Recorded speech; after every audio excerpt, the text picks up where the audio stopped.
ነገር ከፀጉርሽ ላይ ሳምፕል መውሰድ አለብን እና በትክክል ቆሚ። አይሆንም አይሆንም። ምን ቃል ዲኤንኤ ምርመራ ሊደረግላት ነው? እንዴት ደስ ይላል። የሰላም ልጅ እንዳልሆነች ሊረጋገጥ ነው ማለት ነው። ይሄ ፈጣሪ ያለ ተመስገን። ይቺ ወራዳ አሁን ውርደቷን ትከናነባለች።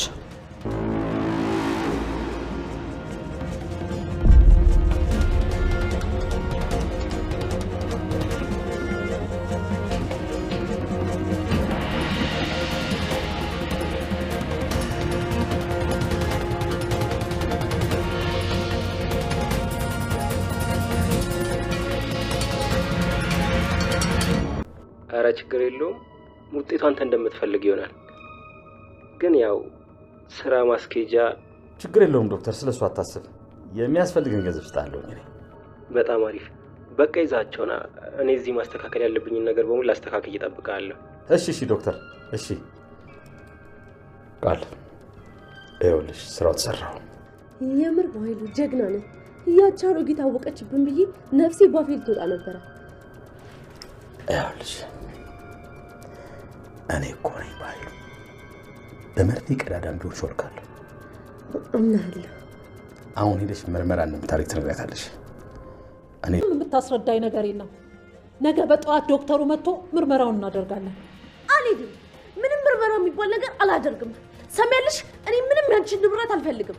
ለሱ ብዬ የመጣው ደግሞ ከመሰልሽ ቤትሽን ጥዬ ዛሬው ነው ሄድልሻለሁ። ይስፋሽሽ።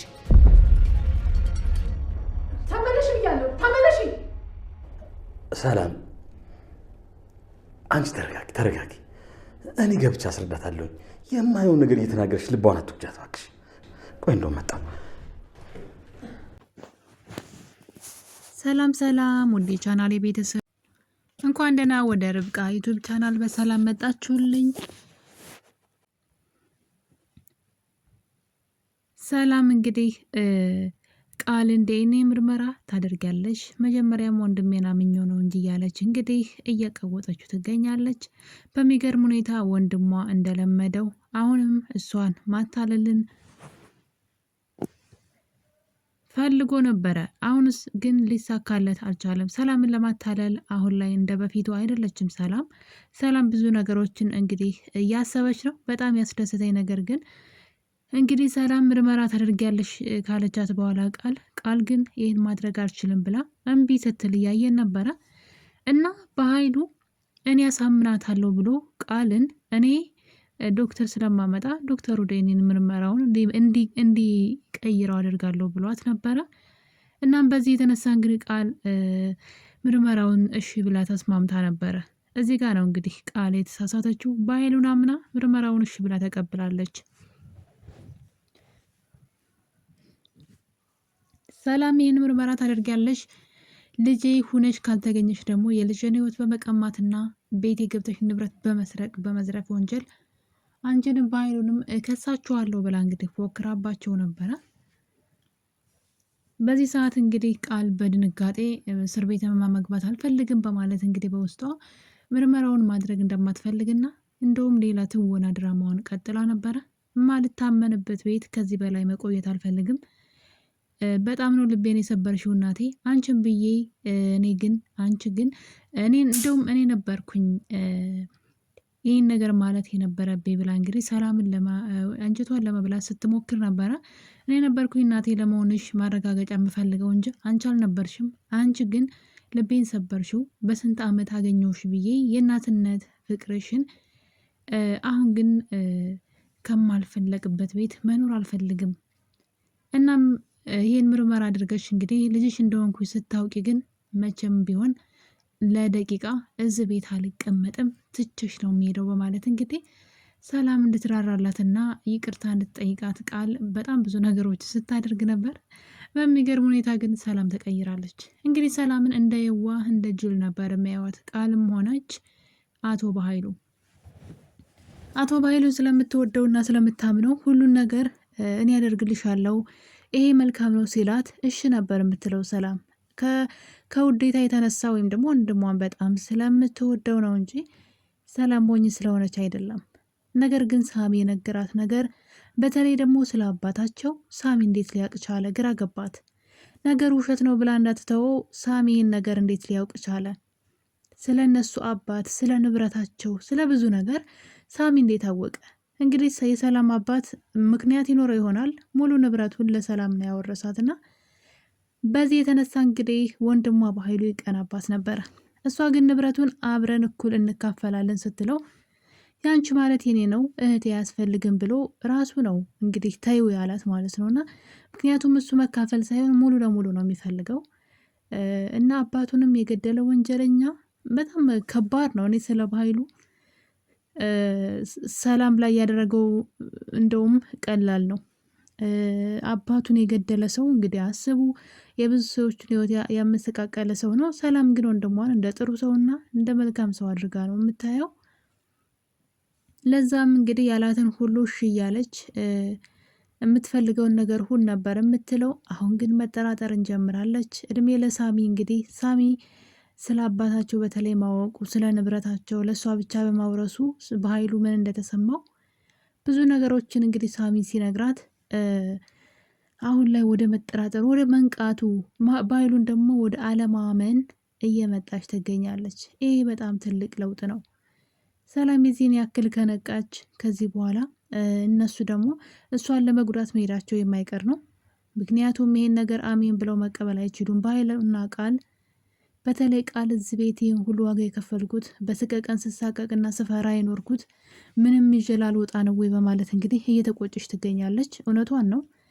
ያልሆነችው ነገር የለም። እዚህ ቤት በጣም ብዙ ነገሮችን አድርጋለች። ሰላምን እንኳን ከኋላ በሆነ ነገር መታ እንግዲህ ራሷን ደስት ሁሉ አድርጋት ነበረ። ብትሞትባስ? የአልማዝ ጉዳይ ከእሷ ጋር የተያያዘ ነው። በጣም ብዙ ነገር አልማዝ ሙታለች ብላ እንግዲህ ሽቶ ልትቀባ ስትገባ አልማዝ ትንቀሳቀስ ነበርና በዛን ሰዓት ያሳየችው ሪያክሽን በጣም በስንት ስቀቀን መከራ ውስጥ ነው እዚህ ቤት እየኖረች ያለችው። ኮሽ ባለ ቁጥር ለእኔ ነው እያለች፣ የሆነ ነገር በተወራ ቁጥር እኔን ነው እያለች በስቀቀንና በፍርሃት እንግዲህ ሰላም ቤቴን ሁሉ ጊዜ አሳልፋ ያለ አንዳች ነገር ለዛውም እስር ቤት ለመግባት ማለት ነው። የሰላም የቃል መጨረሻ እንግዲህ ሰላም ካራራችላት እስር ቤት መግባት ነው። ስለዚህ ቃል ያላት አማራጭ ከሰላም ጎን መቆም ነው ብዬ አስባለሁ። በኃይሉ አያዋጣትም። በኃይሉ ለራሱ ወንጀለኛ የወንጀለኛ መጨረሻ ነው። እንኳን ለቃል መከታ ሊሆናት ወይም ደግሞ ቃልን ከችግር ሊያወጣት ቀርቶ፣ ስለዚህ ቃል ብልጥ ከሆነች ከሰላም ጎን ቁማ የሰላምን እውነትና ከባህሉ ልትከላከላት ይገባል። በዛ ላይ ደግሞ የተደበቀውን ሚስጥርም ማውጣት አለባት። በተለይ ደግሞ ስለ ሰላም ልጅ ማለት ነው። እና ወንድሟ ደግሞ እሷን ሊጎዳት እየሰራ እንደሆነ እነዚህን ነገሮች ለሰላም በመንገር ከሰላም ጎን በመሆን ከመታሰር ብትድን ይሻላል ብዬ አስባለሁ፣ እንደ ሀሳብ ማለት ነው። ያለዛ ግን ሰላም ካራራችላት ከዚህ በኋላ እስር ቤት ነው መጨረሻዋ የሚሆነው። በጣም በሚያሳዝን ሁኔታ ይህ ሁሉ መከራዋን አይታ አንድ ነገር ሳትይዝ እዚህ ቤት መውጣቷ ብቻ አይደለም፣ እስር ቤት መግባቷ በራሱ ሰላም አትለቃትም። የልጇን ሕይወት ነጥቃ ልጇ ሰራተኛ ሆና እዚህ ቤት የተሰቃየች እየኖረች፣ እሷ ግን የዛ ቤት ልጁና ጭራሽ ዙራ የእሷ ልጅ ስታሰቃይ እየኖረች ደፋር ናት። እና በጣም በብዙ ወንጀል ነው ልትከሳት የምችለው። ስለዚህ ለቃል ከባድ ይሆናል። ነገር ግን ቃል ከእሷ ጎን ከቆመች ነገሮች ቀላል ሊሆኑላት ይችላሉ። ያው ገንዘብ አታሏት ሊሆን ይችላል፣ በኃይሉ አታሎኝ ነው ብላ ከሰላም ጎን ብትቆም መልካም ነው እላለሁ። እና ውድ ቤተሰቦቼ እንግዲህ ብሌን እናቷን እየፈለገች ባለችበት ሰዓት እንደዛ አይነት ነገር እንግዲህ ሰላም ጋር ተፈጥሯል። ሰላም እንግዲህ ነገሩን እንደቀለል አላየችው። በኃይሉ የራሱን ሰው አዘጋጅቶ ዲኤንኤኑን አስቀይረዋለሁ ብሎ ቃል አስገብቷታል። ቃል በመጀመሪያ አላደርግም ምርመራውን ካልታመንኩኝ ከዚህ ቤት ሄዳለሁ ብላ ነበር። ሰላም ግን ከዚች ቤት እግርሽን አታነሽም ሳትመረመሪ በማለት እንግዲህ በዚህ መሀል እያሉ እንግዲህ ቃል ሰላም ሆዷ እንዲራራላት ብላ አንቺ እናቴ የሆነሽ አንቺ ግን እንደዚህ ያደረግሽ አንቺ ግን እኔ ተጠራጠርሽ እያለች እንግዲህ ያዞን በዋን ማንባት ትጀምራለች። ሰላም ግን ልትራራላት አልሞከረችም በፍጹም ማለት ነውና በመጨረሻ እንግዲህ ልጅቷ ወደ ክላሷ ሂዳ ስትገባ አቶ በኃይሉ አንድ ነገር አለ፣ እኔ አረጋጋታለሁ፣ እኔ ምርመራው እንድታደርግ እነግራታለሁ በማለት ሰላምን ያሳመናት መስሎት ነበር በሱ ቤትና ወደ ውስጥ ሲገባ ግን ሰላም አንድ ነገር አሰበች። እነዚህ ሰዎች እነሱ በሷ ላይ የሆነ ሴራ እየጠነሰሱባት እንደሆነ ገብቷታል። እና ገብቶ እንግዲህ በኃይሉ ልጅቷን ዲኤንኤን ምርመራውን እሺ እንድትላትና ከዛ እሱ ደግሞ ያንን ነገር እንደሚያስተካክለው ቃል ገባላት።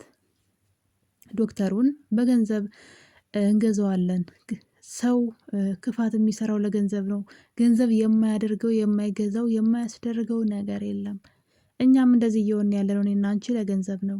ስለዚህ ዶክተሩን በገንዘብ እንገዛዋለን በማለት ቃልን እንግዲህ ዲኤንኤን ምርመራውን እንድታደርግ እሺ እንድትላትና ከዛ ስናስቀይረው ድጋሚ ሰላም ብታይ ራሱ ድጋሚ ሌላ ምርመራ እንኳ አድርጋ ቃል ልጇ እንዳልሆነች ብታቅ ራሱ አትቀበለውም። ለምን? የመጀመሪያው ስህተት ነው። በቃ ያ ስህተት ሰርቻለሁ ብላ ስለምታስብና ያን ነገር ሊጠቀሙበት ፈልገው ነበረ። እና አቶ በኃይሉ እንግዲህ የራሱን ሰው አዘጋጅቶ እንደተለመደው ስራ እንድትሰራልኝ ይፈልጋለሁ፣ ጠቀም ያለ ገንዘብ ሰጣለሁ ብሎ ዶክተርን ይቀጥራል ማለት ነው። ቀጠሮ ሁሉ ያስይዛል። ነገር ግን ሰላም የነሱ ነገር አላሳመናትም። ምክንያቱም እንደምታዩት ቃል ተመልሳ ሄዳ ሰላምን አንቺ ደስ ይበልሽ፣ ምርመራውን አደርጋለሁ እና ውሸታም እንድባል አልፈልግም፣ ግን ከአንቺ ጋር ይሄ ምርመራ በኋላ ከአንቺ ጋራ መኖር አልፈልግም በማለት እንግዲህ ያው ልጅ መሆኗ ስለሚረጋገጥላት ሰላም እንድትለምናትና ድጋሜን ሀሳብ እንዳታነሳባት እያስፈራራቻት ነበር ቃል። ሰላም ግን ነገሩ አልተዋጠላትም እና እነዚህ ሰዎች ምን አሲረው ነው? ምናቸውም አላማረኝም። ታዲያ እውነት ካላቸው ለምን ሁለቱስ ፈሩ? ስለዚህ የራሴን ዶክተር ማዘጋጀት አለብኝ ብላ ሰላም የራሷን ዶክተር ቤት ድረስ መጥቶ እንዲሰራላት ታዛለች። በኃይሉ ነገር አላስደሰተውም። እንዴት እንደዚህ ታደርጊያለሽ? እኔ ቀጠሮ አስይዣለሁ አላት። እሷ ግን አልፈልግም፣ እሱን ሰርዘው እኔ የራሴን ዶክተር አዘጋጅቻለሁ ብላ እንግዲህ ዶክተር ቤት ውስጥ ቀጥራለች። ሰላም አሁን ላይ ጎበዝ ሆናለች። በእርግጥ ከዚህም ካመለጠች ነው። በኃይሉ እንደምንም ብሎ ይህንንም ሊያስቀይረው ይችላል፣ አይታወቅም። እና እንግዲህ ብሌን ድንገት ወደ ሳሎን ትሄዳለች። በዚህ ሰዓት እንግዲህ ዶክተሩ የቃልን እና የወይዘሮ ሰላምን ናሙና የፀጉር ናሙና ለመውሰድ እንግዲህ ወደ ቤታቸው መጥቶ ነበረ። በዚህ ሰዓት ነበር እንግዲህ ቃል በተኛችበት ምንም አይነት ስበብ እንዳታበዛ ቀስቅሳ ዶክተሩ ቤት መጥተው ቁጭ ብሎ እንግዲህ ዛሬ መስጠት አለብኝ ስትባል እንደምታዩት በጣም ብዙ መላዎች እንትኖችን ሴራዎችን ደረደረች። ምክንያቱም ደግሞ መጀመሪያ እሺ ያለችው በኃይሉ ቃል አስገብቷት ነበር። እኔ ዶክተር ስለማዘጋጅ ዶክተሩ የኛ ሰው ስለሚሆን ምንም አያሳስብም፣ ስለዚህ ሰላምን እሺ በያት ብሏት ነበረ።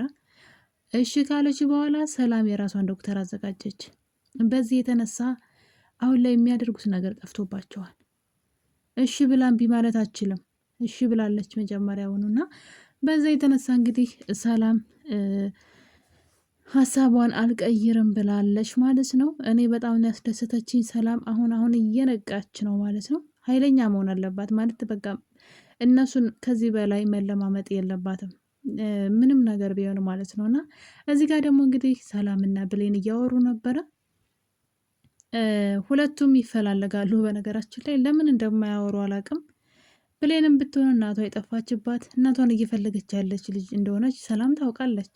በዛ ላይ የልጇና የብሌን ስም መመሳሰል ለምንድነው ሰላም ግን አውቃ የተኛችው? አሁን ብሌን ማን ናት ከየት ናት ብላ ለምንድነው የማጠረጥረው? እሷም ልጅ ጠፍቶባታል፣ እሷም እናት ጠፍቶባታል። እና ቢያወሩ እንኳ ቢያንስ ስለ እነሱ ስለ ህይወታቸው ምናልባት በቀላሉ ታሪካቸው ስለሚመሳሰል ሊተዋወቁ ይችላሉ ብዬ አስባለሁ። እና እንግዲህ ብሌን ሰላምን ስታረጋጋትና ደስተኛ እንድትሆን ነገሮችን ወደኋላ ትታ እሷ ግን ደስተኛ እንድትሆን ስትመክራት ነበረ። ለዛም እንግዲህ ሰላም አንቺ ሁል ጊዜ የምትረጅኝና የምታስቢልኝ ልጅ አንቺ ነሽ፣ ልጅ በጣም ወድሻለሁ ስትላት በጣም ነበር የሚያሳዝኑት። እንግዲህ ምን ማድረግ ይቻላል? ትክክለኛ እናትና ልጅ መሆናቸውን ደግሞ ቢያውቁ መልካም ነበረ። ሰላም ደግሞ በጣም የፈራችው ነገር ቃል እርግጠኛ ሁና ምርመራውን አደርጋለሁ ስትላት በጣም ፈራች። ምናልባት ተሳስቼ ልጅን ባስቀይማትስ እያለች ትገኛለች። ነገር ግን የማይቀረው ነገር እንግዲህ ዶክተሩ መጥቷል። ዶክተሩ መጥቶ ናሙና ወስዳለሁ ቢልም ቃል ግን ፈቃደኛ እየሆነች አይደለም። ሰላም አሁን ላይ አምራለች። ብሌን ድንገት ወደ ሳሎን እንግዲህ ትሄዳለች ለእንግዳው ሻይ ይዛ እና ነገሩ ግራ ገብቷት ነበረ። ቃል ታማለች እንዴ? ለምንድን ነው ምርመራ የሚደረግላት ብላ ነገሩ ለማጣራት ስትሞክር የዲኤንኤ ምርመራ የሁለቱ ናሙና ተወስዶ እንደሚሰራ ሲወራ ሰማች እና ብሌን ይቺ ወራዳ ጉዷ ሊወጣ ነው እና በጣም ደስተኛ ነበረች ብሌን። ይሄ እውነት ከወጣ ግን ሰላምም ብሌንም እናትና ልጅ መሆናቸውን በቀላሉ ሊያውቁ ይችላሉ ብዬ አስባለሁ። ቃል ልጇ እንዳልሆነች ካወቀች ሰላም ለቃል በጣም ከባድ ነው። በዛ ላይ ደግሞ ቃል ሳሚን አሳስራለሁ ብላ ያስቀመጠችው እንግዲህ ቪሞሪ መረጃ ማለት ነው ፋይሉ ሁሉ ብሌን ከስልኳ ላይ ከላፕቶፓ ላይ አጥፍታባታለች። የምትፈልገውን ወስዳ ሌላውን አጥፍታለች ማለት ነው። በዛ የተነሳ እንግዲህ ብሌንና ቃል እንደ አዲስ እየተደባደቡ ይገኛሉ። ሰላም እንግዲህ ነገር አይታ ግራ ገብቷታል። ለምን ልጅቷ እንደምደበድባት አላወቀችም። መናገር ደግሞ አትችልም። ምንድነው የጠፋው ቢባል ከባድ ነው ለቃል ይሄን ነገር የባህሉ ሚስጥር ይዛ እሷ ጠፋችብኝ ብላ ብትናገር ዋጋ እንደምትከፍልበት ስለምታውቅ ማለት ነው። እና ውድ ቤተሰቦች እንግዲህ ዶክተሩ ከቃል ፀጉር ላይ ለመንቀል ሲሞክር ቃል ግን ነገሩን ፈቃደኛ እንዳልሆነች እንግዲህ እያሳየች ትገኛለች። ምክንያቱም በኃይሉም ደግሞ ቤት የለም ሆን ብላ ዙሪያውን ገደል አድርጋባቸዋለች። ሰላም አሁን ካሸነፈች ከዚህ በኋላ ወደኋላ የሚያስቆማት ኃይል አይኖርም ማለት ነው። አሁን ካላሸነፈች ግን ለሰላም ከባድ ነው። ምክንያቱም በኃይሉም በቀላሉ ይህን ነገር አይተወውም። ይህን ዶክተርም ሊያስፈራራው ወይም በገንዘብ ሊገዛው ይችላል። ሰውየው በገንዘብ እንኳ ባይገዛ ሊያስፈራራው ይችላል። ስለዚህ ሰላም በአሁኑ እራሷ በደንብ ነገሩን መከታተል አለባት ብዬ አስባለሁኝ። በዚህ ከቀጠለች በቅርቡ የልጇን ማንነት ማወቋ የማይቀር ነው። በኃይሉም ደግሞ የሰራ ወንጀሉና ጥፋቱ እንግዲህ ወህኒ ቤት ይጥለዋል ማለት ነው። በጣም መጥፎ ሰው ነው። በነገራችን ላይ አባታቸውንም እሱ እንደገደለ ብትሰማ ደግሞ ሰላም ምን ልትሆን እንደምችል መገመት አያቅትም። ነገር ግን ሰውየው በጣም ሲበዛ ገንዘብ ወዳድነት ብቻ ሳይሆን ክፋትም አለበትና አሁን ላይ ሰላም ግን ነቄ ሆናለች። በወንድሟ መታለልም ሆነ መሸወድ አትፈልግም። ይችኛዋን ሰላም ነበር ማየት የምንፈልገው፣ ወንድሟ እንደፈለገው የሚያሽከረክራት እሱ ያላትን ሁሉ እሽም አሁን ላይ የለችም ማለት ነው። ይሄ ደግሞ በጣም አሪፍ ነው ለሷ። በዛ ላይ ቃል አሁን ላይ በጣም እየፈራች ነው። እስር ቤት ከምገባ ለሰላም እውነቱን ብናገር ይሻለኛል የሚል ሀሳብ እያመጣች ትገኛለች። ምክንያቱም ለእሷ በጣም ከባድ ነው። በኃይሉ በምንም በገንዘብም ሊወጣ ይችላል። እሷ ግን እስር ቤት በስብሳ ነው የምትቀረው እና ለዛም እንግዲህ ከሰላም ጎን መቆም አለባት ብዬ አስባለሁ። እና ውድ ቤተሰቦቼ እንግዲህ አደራ ድራማ ክፍል 42 የዛሬው ይሄን ይመስል ነበረ። በሌላ በአዲስ ክፍል እስከምንገናኝ ድረስ የዛሬን አበቃን። ቸር ቆዩልኝ።